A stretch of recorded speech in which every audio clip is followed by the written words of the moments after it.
Greetings. Today we'll take a ride on the Whitewater Valley Railroad. Before getting started, I would encourage you to subscribe to the Mossy Feet Books YouTube channel for more great content. If you like my videos, please hit the like button. The more likes I get, the more YouTube will show it to other people, allowing me to grow the channel. I also entreat you to visit my website, www.mossyfeetbooks.com. There you will find sample chapters, podcasts, a slew of content, and links to where you can buy my books.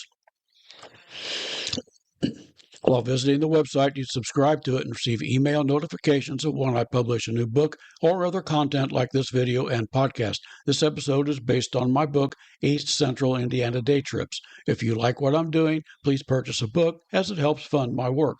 Constructed as part of the Indiana Mammoth Internal Improvements Act of 1836, signed by Governor Noah Noble on January the 27th, 1836, the Whitewater Canal was to form an integral part of southeastern and eastern Indiana's transportation system.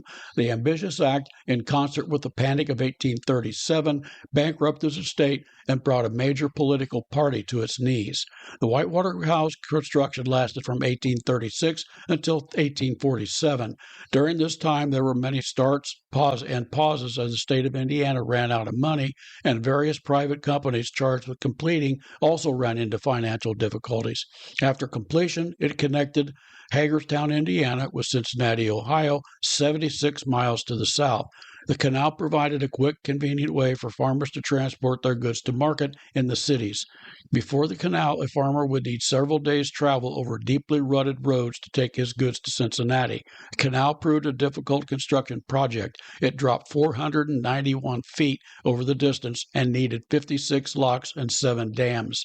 Several aqueducts to carry the canal over waterways also needed construction. Portions of the canal operated until 1862. The demise of the Whitewater Canal planted the seeds for the Whitewater Valley Railroad in the mid-1850s when floods washed out large portions of the canal. Franklin County residents petitioned the state of Indiana asking that the state sell the canal towpath route to use as a railroad. In 1863, the Indianapolis and Cincinnati Railroad purchased the rights to the towpath and built a line from Brookville to Hagerstown, Indiana.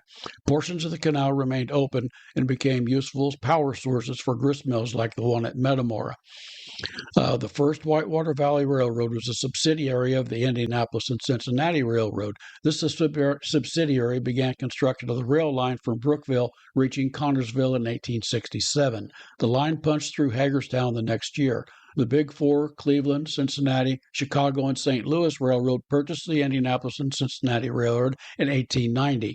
This line became the New York Central in later years. These lines operated both freight and passenger lines. The line discontinued passenger service in 1933. Freight service ground to a halt in the late 1970s and early 1980s. The second Whitewater Valley Railroad formed as a nonprofit organization in 1972. It operates as an operating railroad museum. The all-volunteer staff runs both historic diesel and steam engines on the 18-mile line between Connersville and Metamora. The train ride begins in Connersville at the train station located on Market Street. The train proceeds south along the Whitewater Canal, past 8 locks until it arrives in Laurel, Indiana. Here is the Laurel Feeder Dam, which feeds water from the East Fork of the Whitewater River into the Whitewater Canal, which runs parallel with the train ride. After passing 3 more locks, the train arrives in Metamora. The train has a 2-hour layover, allowing passengers to explore the town. General Anthony Wayne defeated a consortium of Amerindian tribes at the Battle of Fallen Timbers in northern Ohio. The Greenville Treaty, signed in 1795, established new boundaries between the Amerindian tribes and the encroaching whites. The treaty opened a large area for settlement in the future states of southern Ohio and southeastern Indiana. The settlers purchased a small the 12-mile wide strip down parallel to the treaty line in 1809 tribes. This strip became known as the 12-mile purchase and included the area that includes present-day town of Metamora. Platted on March the 20th, 1838, by David Mount and William Holland, the town derives its name from a play written by American actor and playwright John Augustus Stone. His play, Metamora, or The Last of the Wampanoags, The first performed on December the 15th, 1829, in New York City. A local woman, Mrs. John Watson, chose the name. The play became successful and soon became popular throughout the United States. Surveyors had already determined the course of the Whitewater Canal, and the enterprising men planned their town near the site of the canal. The original plat also contained 42 lots, with the canal running directly down Main Street, an intentional location chosen by Mount and Holland. The two other local towns called Cedar Grove and Laurel owe their existence to the Whitewater Canal as well. David Mount lived from February the 3rd, 1778 until May the 18th, 1850. The son of William Mount and Rebecca Cox, David was native to Pennington, New Jersey. He married Rhonda Hunt, with whom he would have 2 children. He is interred in Metamora Cemetery. Mount migrated to Franklin County in 1811, settling along the Whitewater River.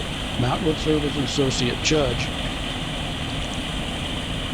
gain election to the state legislature, and serve on the commission that drafted Indiana's Constitution. He built a grist mill along the Whitewater River near the site of the town he would found. The completed canal would deprive his mill of its water source. The mill fell into disuse and no longer exists. Metamora today offers an eclectic mix of shopping, dining, lodging, and history within the confines of a historic small town. Visitors will find a delightful mix of craft, artist, and other types of shops lining its streets. Several bed and breakfast restaurants and cafes also make their home in Metamora. The scenic Whitewater Valley Railroad ends here, completing its journey down the scenic Whitewater River Valley from Connersville. The state of Indiana operates the Whitewater Canal Historic Site. An operating grist mill uses the power of the Whitewater River grinds corn and offers it for sale. The railroad runs on weekends from May through October. The gift shop and museum in Connersville is open 7 days a week. For more information about Metamora, visit Metamora, Indiana Visitors Information, P.O. Box 117, Metamora, Indiana.